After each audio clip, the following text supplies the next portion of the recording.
رافقت السلامة حجاجنا الميامين وهم يتمتعون بحظوة زيارة الأماكن المقدسة وأداء شعائر واحد من أركان الإسلام الخمسة.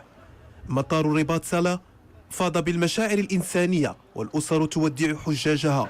هم هذا العام 25 ألف حاج و600 من مختلف أرجاء المملكة. أنا فرحانة وليدي، فرحانة اللي غادي لذاك المقام واللي غادي لذيك البلاصة اللي غادي ليها. أنا فرحانة وسعدانة وليدي، ويسمح لي الله ويغفر لي ونمشيو على خير ونجيو على خير ونصيبوا وليداتنا على خير. الحمد لله والشكر لله على هذا النهار المبارك. يا ربي يا ربي يا ربي تسهل على جميع المسلمين والمغاربة ديالنا، الله يعاونهم، الله يسهل عليهم، الله يديهم يجيهم على خير بخير، الله يجعل لهم يكون حج مبرور وسعي مشكورة. السلطات المغربية وقعت اتفاقية مع المؤسسة الأهلية لمطوفي حجاج الدول العربية، وذلك قصد توفير الخيام الكافية بمشعر منن وتجهيزها بالأفرشة والأغطية، إضافة إلى توفير الماء البارد للحجاج والحمامات ومغاسل الوضوء، وهي إجراءات تبعث على الارتياح. الشعور ديالي كشعور كأي مسلم عربي بأن نمشيو نحجوا باش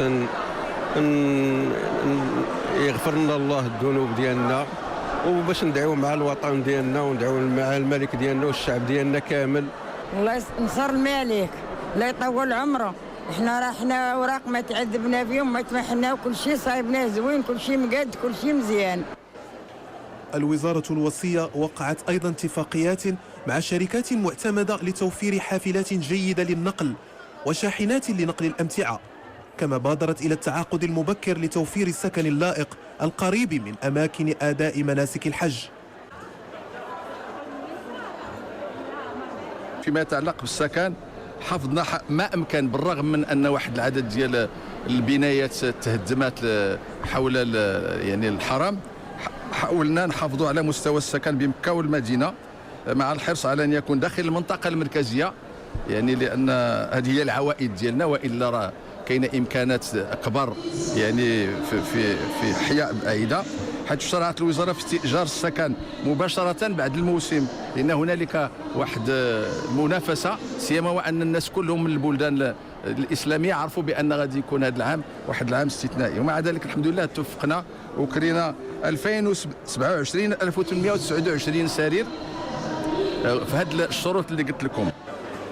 معلوم أن حصة المغرب هذا العام انخفضت ب20%، أي ب6400 حاج، بالنظر إلى ما يشهده الحرم من أشغال للتوسعة. وقد وعدت الوزارة باستفادة من رست عليهم القرعة هذا العام ولم يحجوا بالحج العام القادم بنفس المبالغ التي أدوها خلال هذا العام.